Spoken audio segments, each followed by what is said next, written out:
So who am I to be talking about these things? So I'm Marc Gravell on the architecture team at Stack Overflow. And amongst other things, what I tend to do an awful lot of is moving data around. So whether that's dealing with things like Dapper, so data access, SQL data access, or protobufnet, serialization, Redis, fastmember, all of these things to do with getting data in and out. And I need to set my clock going, otherwise I don't have timings. So that's kind of how I got interested in kind of gRPC. And what we're going to kind of look at today is a very quick version of these things. Now, obviously, in the time we've got available, I'm not going to have time to show you everything to do with gRPC. You're not going to come away from this thinking, hey, I know the ins and outs of gRPC. But if you just get a taste, then we've kind of achieved enough. You can decide whether it's something you want to look at for your own projects, or something you want to kind of look at more. So we're going to look at what is gRPC, how you can use it today. There are some strengths and weaknesses in gRPC. As with anything, it's a tool.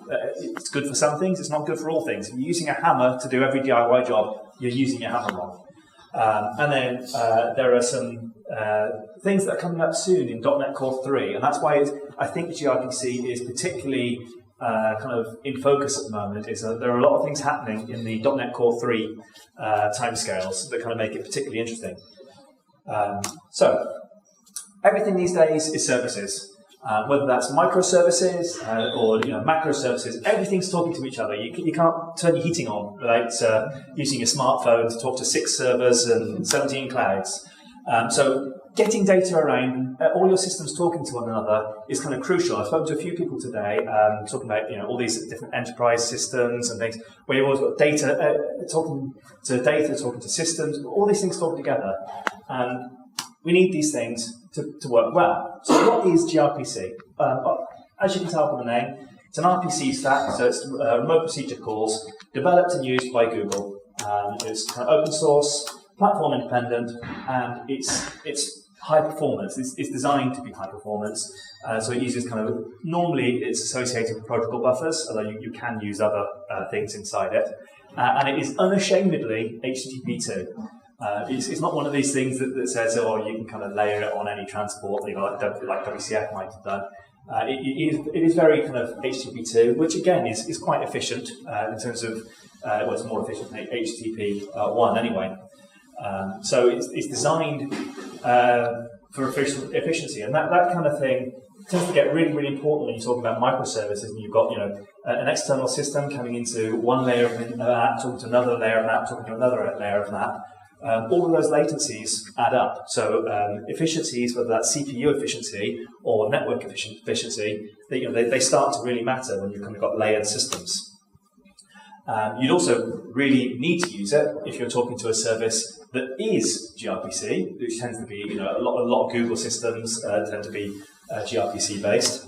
But we don't need to just limit it to that. What I'm trying to kind of talk about today is how gRPC can be a good and viable choice just for your own internal systems that have got nothing to do with kind of anything external, but just it's your one team A talking to team B, and it's just a good way of making systems work, because ultimately you, as developers, your most valuable thing you can do is to do what your business needs.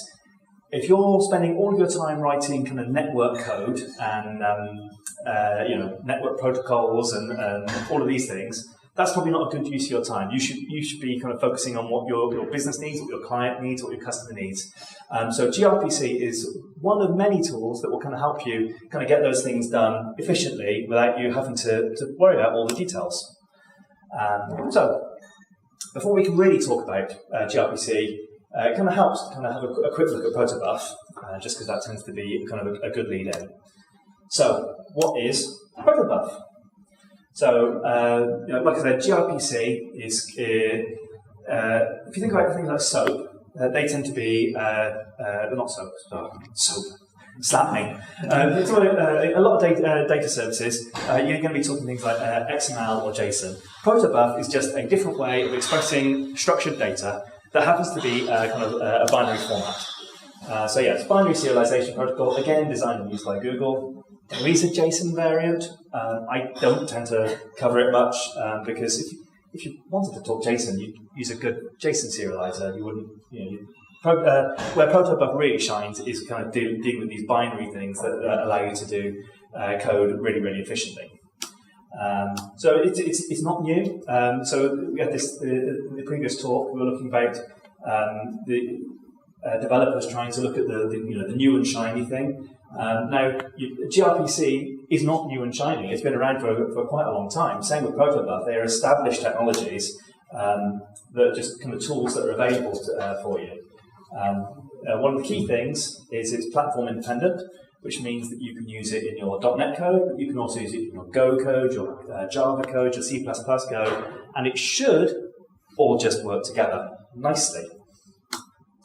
And in particular, one of the things that tends to bite people when they're dealing with kind of data transport and serialization is kind of versioning. And if you've ever dealt with like binary formatter, you'll really know the pain on this.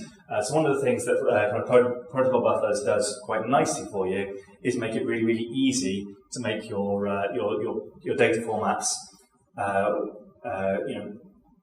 Even if you're working in binary, still kind of version tolerant. It's not going to break just because you go to version 2 and add a field. That can be kind of a huge stumbling block for a lot of people when they start dealing with kind of binary protocols. So, how would you use gRPC today? So, this is a .proto schema. So one of the Google way of doing kind of protobuf and of doing gRPC is it tends to be very contract first. So what that means is you're kind of defining things in this .proto DSL that allows you to define, maybe we want to have a service that allows us to multiply some numbers together, because obviously multiplying numbers together is hard and needs an external service with some kind of GPU-powered machine learning cluster. So it allows you to define a message that's going to be your request, a message that's your kind of response, and then define some kind of service down the bottom. So you might have a calculator service that might have a number of different methods on it. In this case, I've just got a multiply method that allows us to take in a request object, and it kind of returns a request object. gRPC does also support a kind of streaming APIs. Those are a bit more complex, but usually you're kind of talking in this kind of unary model where you take in a request and you get out a response. And unlike kind of C#, you'd always kind of take in one parameter. You take in a composite request, and if you needed more things in it, you'd just put more things in your request. You wouldn't have a method that takes 6 things, and that's it. So the idea is you write this kind of schema file that defines what your data contracts look like. So you've got something that's got a couple of integers. It might have some strings. It might have an array of some other object. It can be quite very, very complex indeed. And the idea is that you run this through a tool for whatever languages or platforms you're running, and it generates the appropriate kind of framework code that allows you to work with that in whether it's Java or C++. And by having this central contract that you can kind of easily kind of distribute, it just allows all those tools to kind of work together. Very, very simple. This is not complex, but it works very well. So if we think about the C# sort of side of things, so there are tools distributed by Google that basically behind the scenes, either as a standalone step you could do, or as part of your build chain, takes in this file and spits out some things that just make your code work. So here, for example, I am implementing our calculator. So this is my implementation of the calculator here. My actual C# code, where for my server, I would subclass the thing that was spat out by their tool, and actually add my bit of implementation here that multiplies these two numbers together, because again, multiplying numbers is very hard. So you can see here it's quite easy to kind of write a server, and you can see how you would do that for all the other kind of methods you would want to kind of implement. And then you probably want to consume that service. So as a client, what you need to do is tell so the gRPC tool has got this concept. Oh, no, this is the server. I apologise. So you need to create an instance of your object here. Tell the server how to configure itself. You're going to be listening on localhost port 10,042. I'm not going to cover any kind of TLS stuff here, but just assume that everything to do with security and auth and all that exists. I'm just not going to cover it here because there isn't time. And what you need to do is tell the gRPC code, the Google's code, about your service, tell it to start, and then it will start actually listening to that and dispatching requests to your server. So you can see we haven't had to write a lot of code there, and we can have a working server.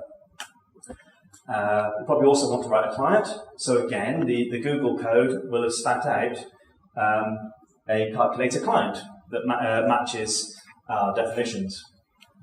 So it's got this concept called a channel, which is basically the transport stuff. Now, under the bonnet, this is all sat on top of, I think it's CHTTP2.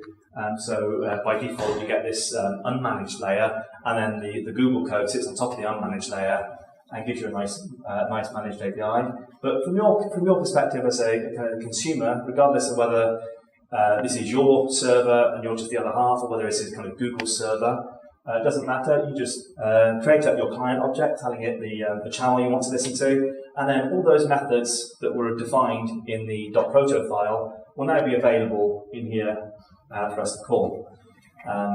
So you can see how you can very quickly put some things together that allow you to define data contracts and service contracts, and invoke your methods in a very cross-platform way, kind of efficiently and easily.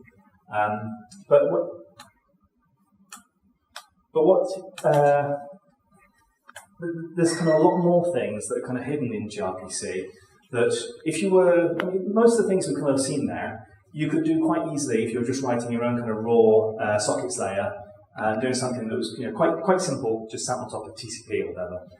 Okay, there are things like TLS and authentication, but you can probably solve those. But there's a lot of other things that gRPC is capable of that kind of go beyond these kind of simple examples. For example, we can kind of see here we've got all these kind of async methods.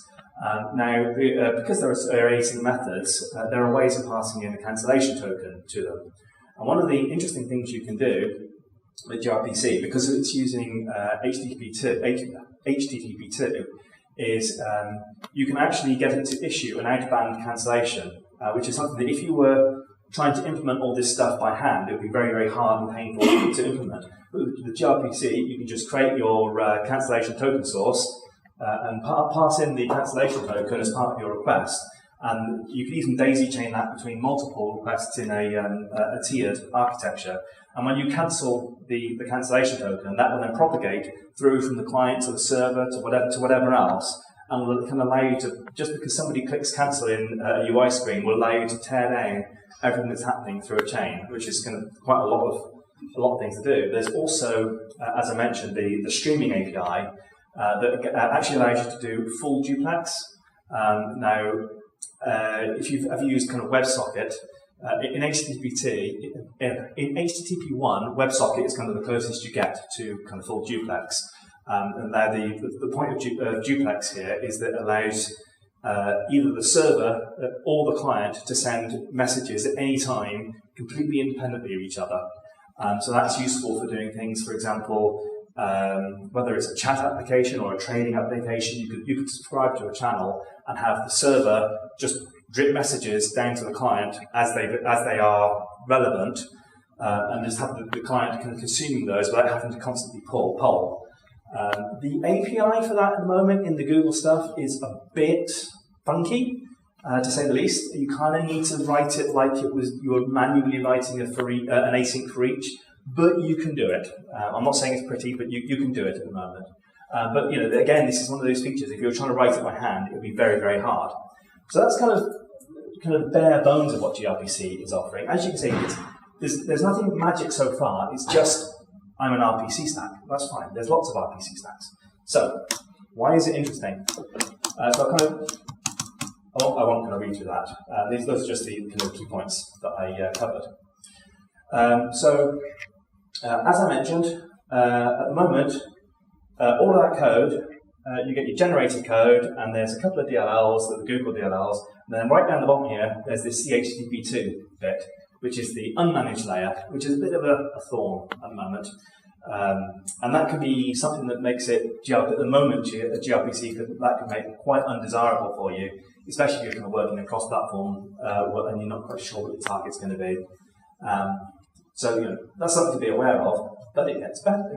That's a problem we can fix. So as I said, there are strengths and weaknesses. It's a DSL. It's contract first at the moment. That can be a really good thing or a really bad thing. If you're quite an agile company and you're kind of working between teams, it can seem like a lot of overhead at the moment doing all that work just to make one thing call another thing. We had to go through quite a few layers there. But we're very, very strong for enforcing kind of all of your cross-platform rules and making sure that everything kind of works nicely together.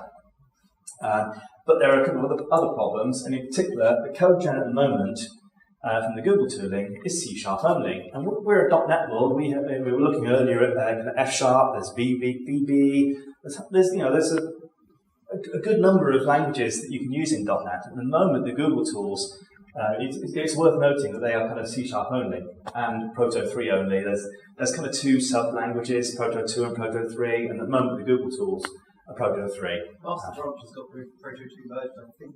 Sorry? I think Proto 2 has landed in Master branch, just not. Proto 2 hasn't landed in Master. I did not know that. There you go. Nothing to do with me. I shall have to update my slides. Thank you, John.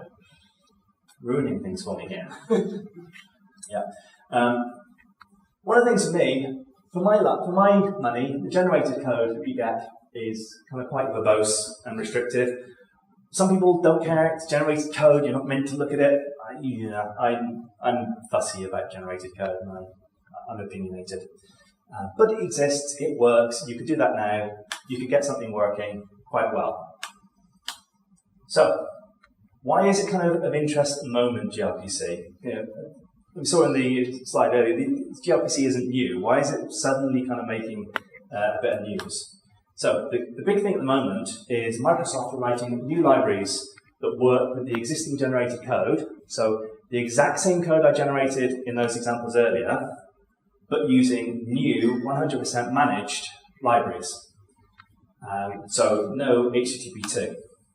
So what that means is you get new client bindings that work with HTTP client, and new server bindings that sit on top of Kestrel. That's the ASP.NET Core server, in case anybody doesn't know. And that, I think, is kind of the big thing that's kind of making it particularly relevant in the .NET Core 3 timescale. So it's James Newton King of JSON.NET fame is doing a lot of the work on that. So we had this slide earlier, and down at the bottom here we had our ugly CHTTP2 unmanaged library. What we can do now is replace those. So if we're doing client-side code, we can use the new gRPC.NET client, which sits on top of HTTP client, and we're talking 100% managed there, or at least 100% managed as far as your code. There's nothing to deploy. And the same on the server. So what would that look like? So what I have here is a pretty standard ASP.NET Core app. If I just went into Program New, create a new app, the only changes I've made to it is up here, I need to use web host. There is I think the default is something else, and I've forgotten what it's called. Web host is the one that knows how to talk HTTP2. And I've kind of told it that I want to talk HTTP2 down the bottom here. As I said earlier, gRPC is unashamedly HTTP2. And it's the fact that all of the HTTP2 support is landing in .NET Core 3 that's making all of these things possible. And then in my Kestrel application, again, this is just standard Kestrel stuff. It's just the bits and circles that are interesting here. So all I'm doing is saying add gRPC up here. And then down the bottom here, this is the exact same my calculator I had earlier that subclassed the thing that the Google code spat out, and all I'm doing is saying endpoint map it, and that's it, done. And now Kestrel would host that and would respond to our requests in exactly the same way as the Google unmanaged code would. But there's something else we can do in here. Because this is now all sat in ASP.NET Core, we can use all of the ASP.NET Core dependency injection.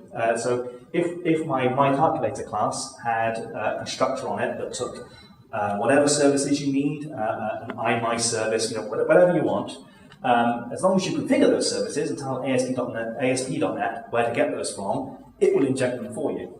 You can do the same with logging, all the standard things. It just works. So it can be a really nice way of kind of plugging all your app together. And you probably want a client. So this top line isn't particularly interesting. This is just because I'm not using TLS in the examples. But if you do want to use it on HTTP, you need to opt into that at the moment. And then instead of spinning up a channel like we did earlier, now what we're doing is we're newing up an HTTP client or HTTP client factory, however you want to get hold of your HTTP client. That's a whole separate conversation. So you get an HTTP client instance, tell it where to look. So we've got the local host and a port number. And then as soon as we've got our HTTP client, we can do something very, very similar to what we had before. So all we're doing is gRPC client.create, tell it the client type to create. Again, that's that exact same client that we created earlier with the Google tooling. There's nothing changed here. This is the exact same code that we generated. And we can call methods in exactly the same way, and the API will feel very, very similar. If you've used the Google code, then switching to the new Microsoft bits in .NET Core 3 is basically painless, and it just works. So, yeah, we saw some things. It works the same. It's just now that we're not using CHTTP2, we're using the new Microsoft HTTP2 implementation in .NET Core 3. What we had then, we've got our proto schema that spits out some generated code via some magic that happens. And then there's a couple of libraries that kind of make everything kind of sit together. I'll come back to this slide in a bit to kind of fill in some blanks here. So that's what you can do today with the Google bits. But I am opinionated. Now, if we go back to the that .proto file at the start, in fact, let's do that.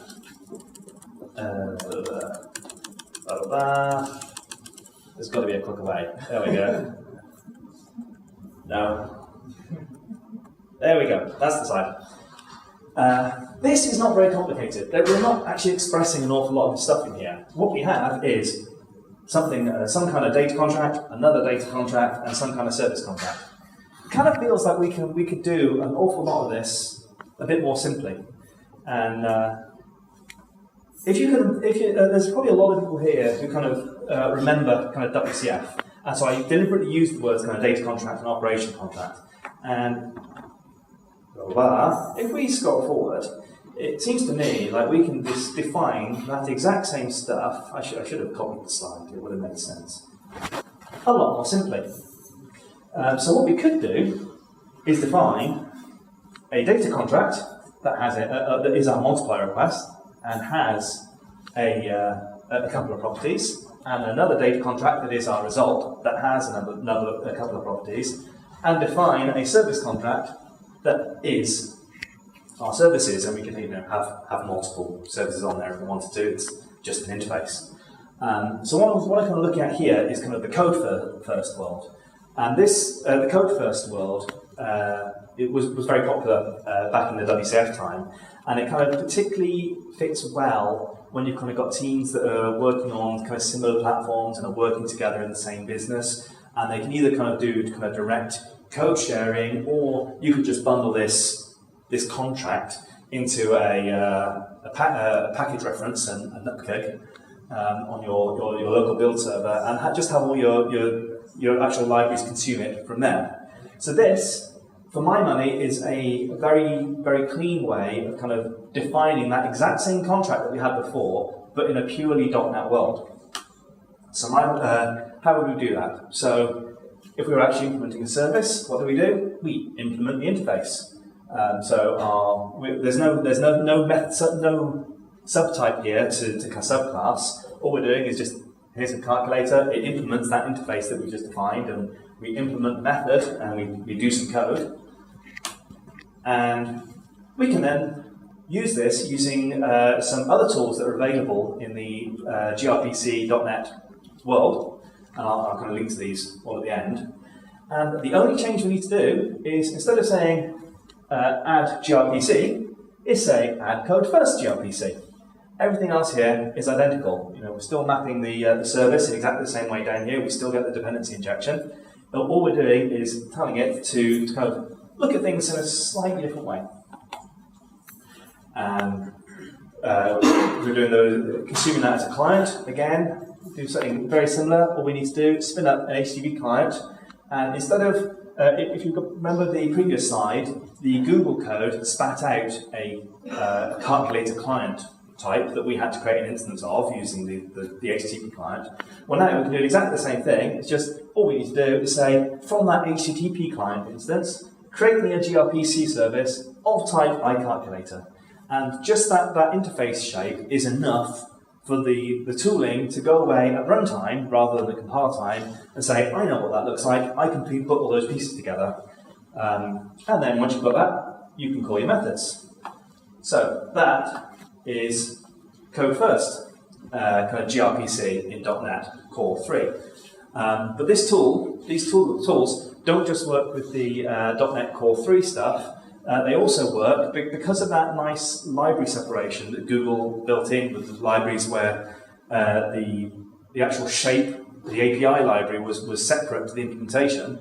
You can use these exact same tools even if you're using the Google transports that sit on top of the CHTTP2. So you can still use this kind of style even if you're using the Google tools. So this is just kind of just a choice of two different ways you can do things, whether you're a code first person or a contract first person. So why might we want to do that? Well, once we're dealing with code first, we lose that kind of C# only problem that we get from the .proto generation.